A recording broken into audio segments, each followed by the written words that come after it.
Welcome to our YouTube channel titled Vinyl City Broadcasting, your transit express to rock and roll trivia.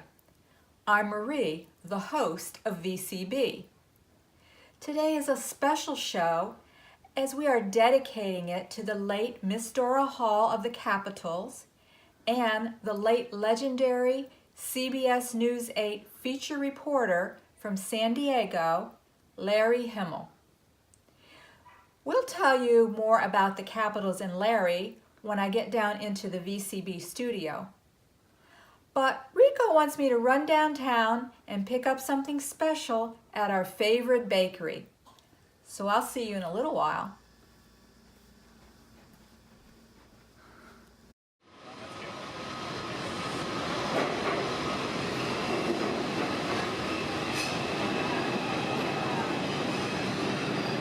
Wait till you see what they did with the cake, Rico.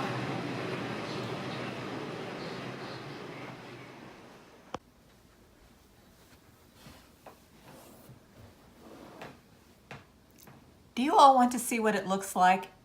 It's our 10th anniversary cake, meaning it's been 10 years since we met the Capitals for the first time, and it was special.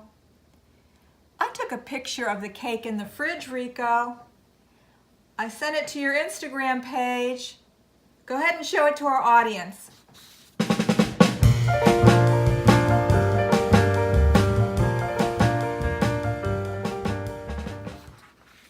They did a beautiful job, didn't they? And they utilized the Capitals demo CD on top of the cake, which is not edible. They were so talented, but maybe never got the recognition they would have liked. But on the other hand, they received something even more precious. What was that? Larry Himmel will be telling you when he does the interview with the Capitals. But before we run Larry's interview, we're going to run the VCB interview I did with Ricky not too long ago. Rico, I know you have some pictures of the Capitals that Ricky sent you and have inserted them throughout the interview. Our audience will get a timeline and flavor of their early beginnings up to the present. So sit back and enjoy, everyone. Run it, Rico!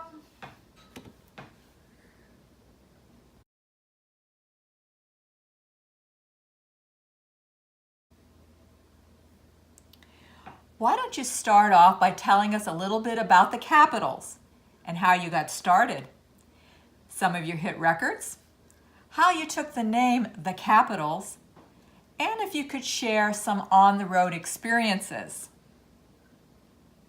Didn't you guys almost catch fire on stage? Tell us about that.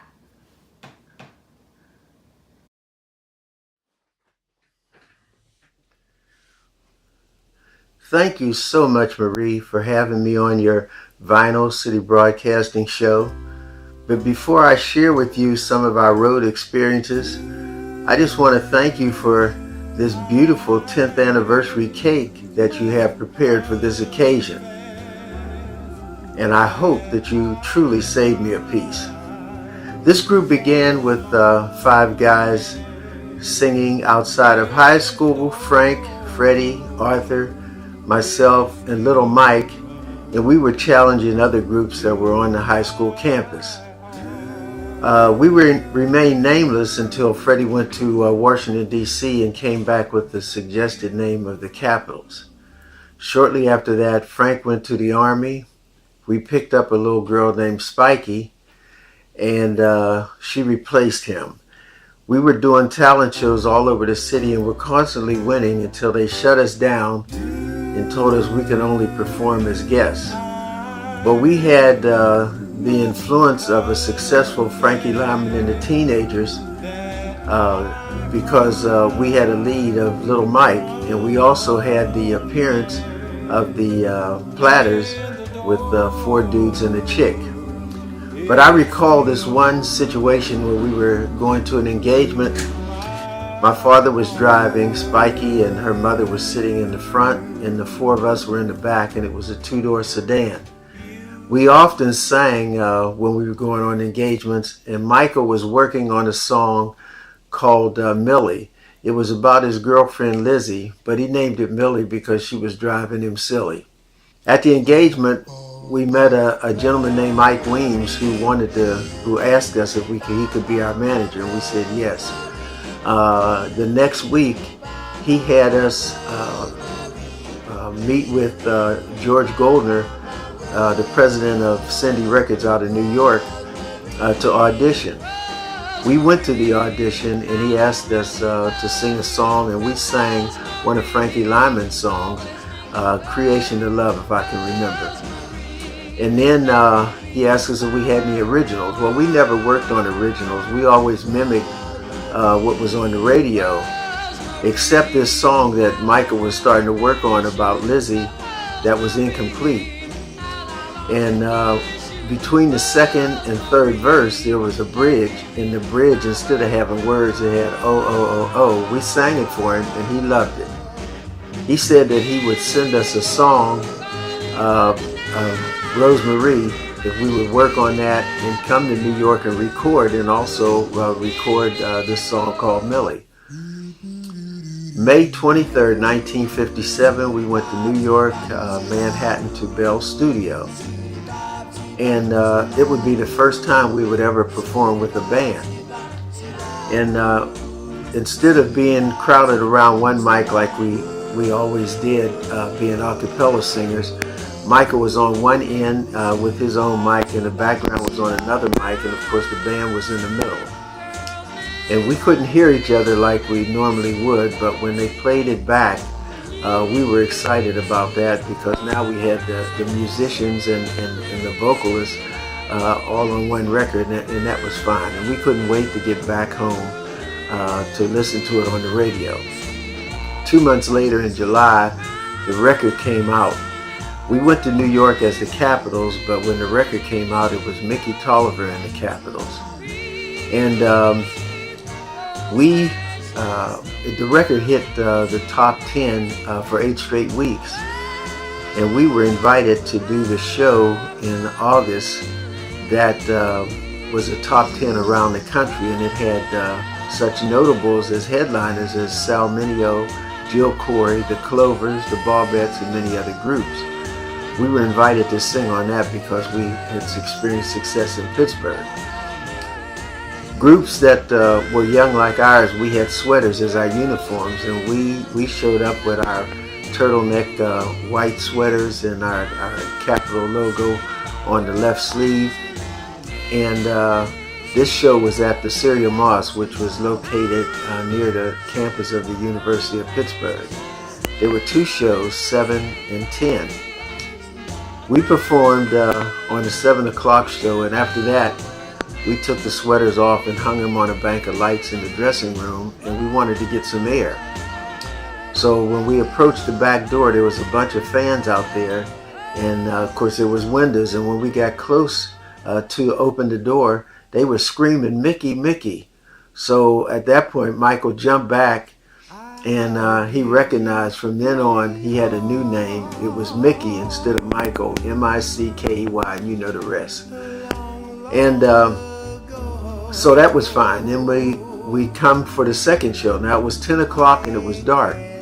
Now we go back to get our sweaters to put them back on so we can perform, and somebody had turned the lights on and burned holes in our sweaters. So we had to wear them anyhow, but we called them crispy critters at that time. And when we went out, we didn't want to turn around so the audience could see that we were burned up on the stage. That was a great experience, and it's one that we'll never forget.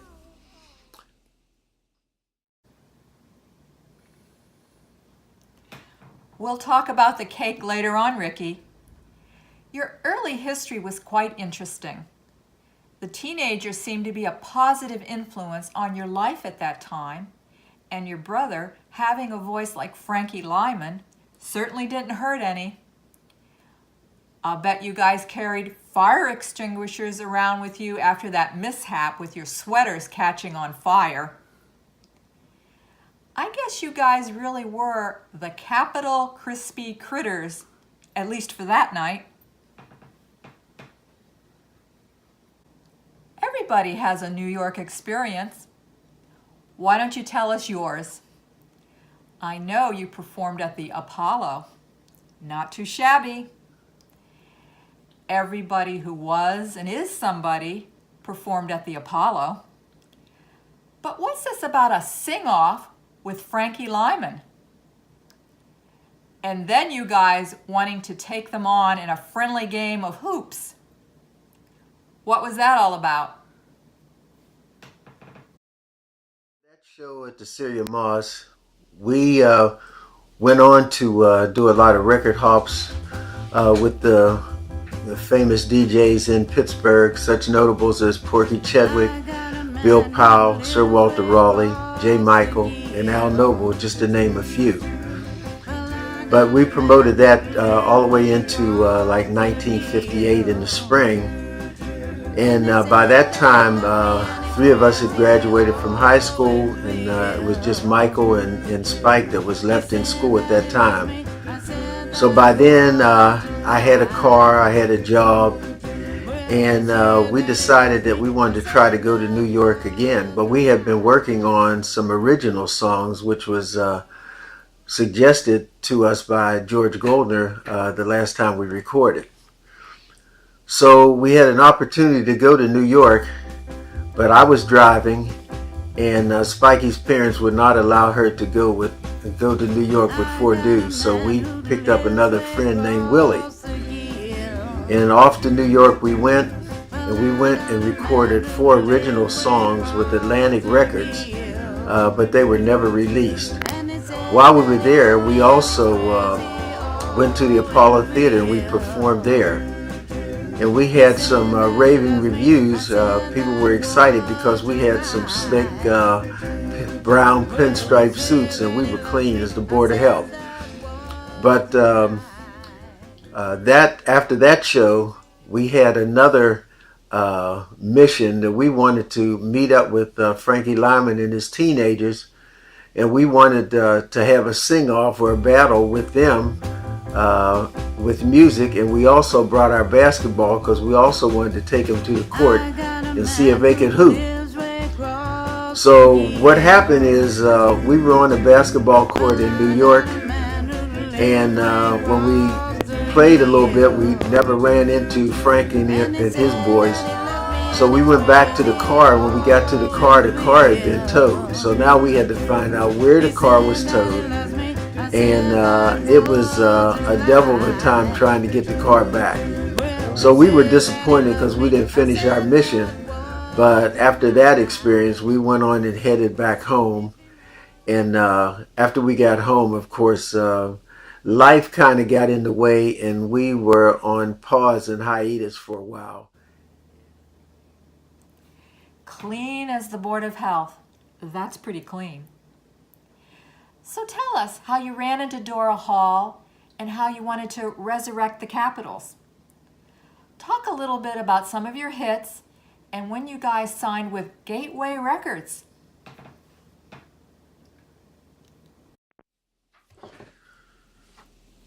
So it wasn't until 1961 when I ran into Spike, and she was singing with a band called the Debonaires, and she was using the stage name of Dora Hall. We chatted, and we thought we might try to resurrect the Capitals, and we picked up 3 new singers, George, Eddie, and Clarence, and we went on to do one-nighters, and some of them we did with the Debonaires. The Debonaires had a contact with Gateway Records that was in downtown Pittsburgh. We went there and they signed us. We recorded 2 songs that Eddie had written, Day by Day and Little Things. And we went on to promote those, and they hit the charts in Pittsburgh as well. Until May of 1964, that I was offered a promotion on the job that I had, and I decided to leave the group. And at that time, Spike continued to sing with the Debonaires, and George and Eddie went on to sing with the Marcells of Blue Moon fame. signing with Gateway Records and recording Day by Day and Little Things. Love those songs. You guys were really in the groove. So you did some recording, compilation of some of your songs from the past, and distributed by Crystal Ball Records out of New York. And then there was an opportunity to come to San Diego and bring the group along with Miss Dora Hall. Tell us how all that took place and what you were able to accomplish. Okay, now we fast forward to 2005. I went to Pittsburgh and found out that our hits of the past were located on some CDs that were called Pittsburgh's Greatest Hits. And at that time, I thought that I would like to see if I could find some of these fellows to see if we could resurrect this group, because doo-wop was still hot at that time in Pittsburgh. So I ran into Spikey's daughter, Ruthie, and she told me that her mother had been singing with a group called Sky's the Limit before relocating to San Diego as a single singer in the nightclubs. I knew where my brother was, and I got Eddie in Pittsburgh, and also picked up another singer named Calvin in Pittsburgh as well. This was going to be a difficult venture because we were in 4 different cities, but let's put it together and see how it would work. Well, we did go to Pittsburgh and record at George Hyde Studio in Aspinwall, Pennsylvania. It was a CD which was a compilation of songs that we had sung in the past, some of our original songs, some of our songs that hadn't been released, and also our old hits that I was talking about on these new CDs. So we got together, we recorded, and the recording was published and distributed by Crystal Ball Records out of New York. And we also did a reunion show in the Green Tree Holiday Inn in Pittsburgh, and we sang with the Pure Gold Band. Well, after that, that was 2006. So in 2007, we came to San Diego to promote the record because doo-wop was being heard on the West Coast as well. And while Spunky was there, we did some one-nighters with her. And we also interviewed at San Diego State University with John Phillips on Jazz 88. We also went to Richard James' studio in San Diego, and we did an interview with Larry Himmel. And if I'm not mistaken, Marie, you guys have that interview. Am I right?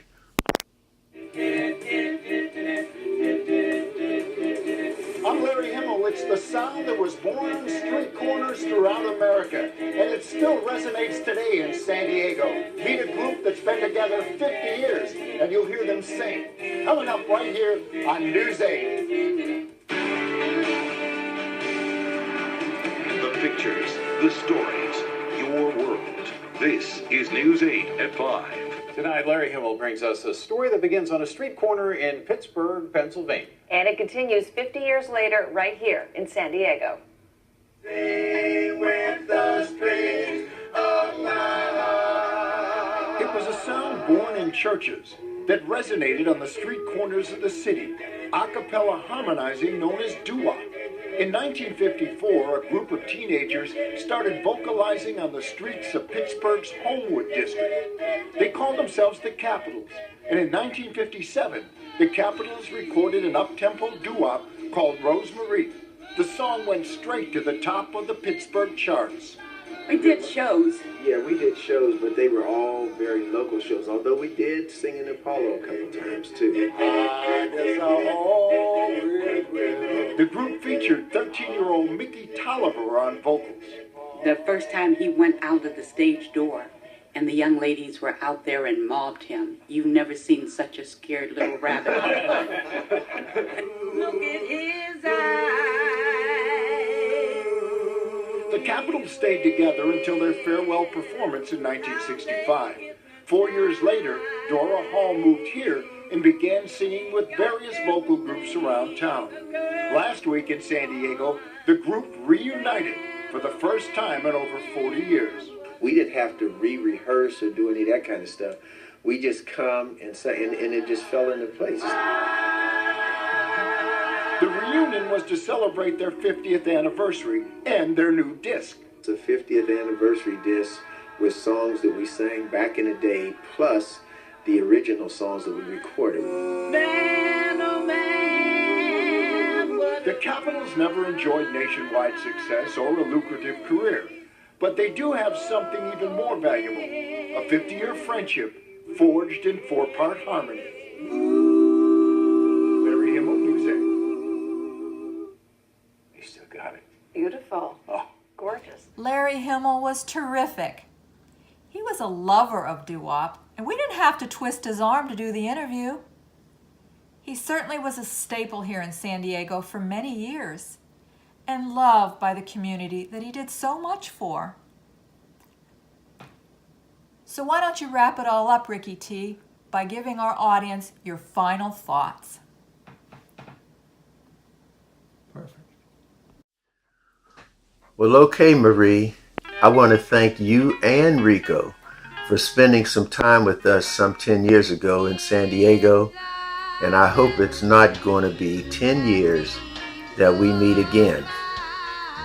And I did enjoy singing with the Capitals over all those years, but unfortunately, our time, our different localities, and our circumstances wouldn't allow us to present the brand that the Capitals were used to presenting.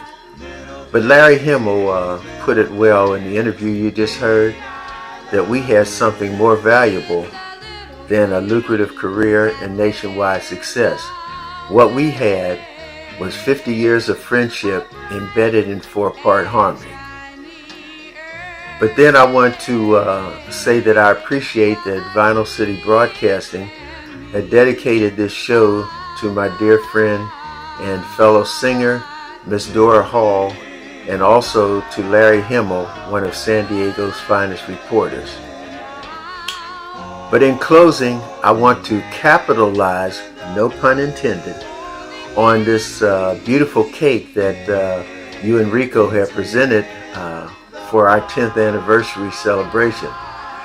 It's been a grueling interview, but thinking about it just made me hungry, and I hope that you cut me a big piece of that beautiful cake. If you want to order the Capitals CD titled The Capitals, 50 Years of Music, just go to our website and click on the store link. Then click on the text under the Capitals CD in the orange box that says, to purchase CD, click here, Crystal Ball. This link will take you directly to the Crystal Ball webpage where you can order the CD. If you've missed any of our shows so far, you can go to our website and click on the link or button that says VCB. Scroll down, you'll see a number of interviews for your viewing pleasure. There's even a second page with more interviews. And again, Ricky, we want to thank you for taking the time to do this interview with us.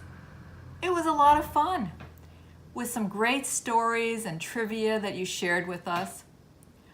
All contact information for Ricky Toliver and Vinyl City Broadcasting will be posted on our last slide. You're going to have to get back out here to get your piece of cake, Ricky. And don't wait another 10 years.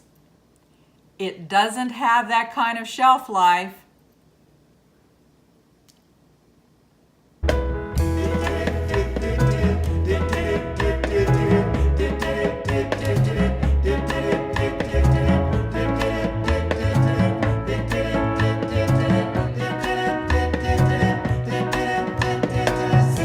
When you smile at me, I laugh so deep.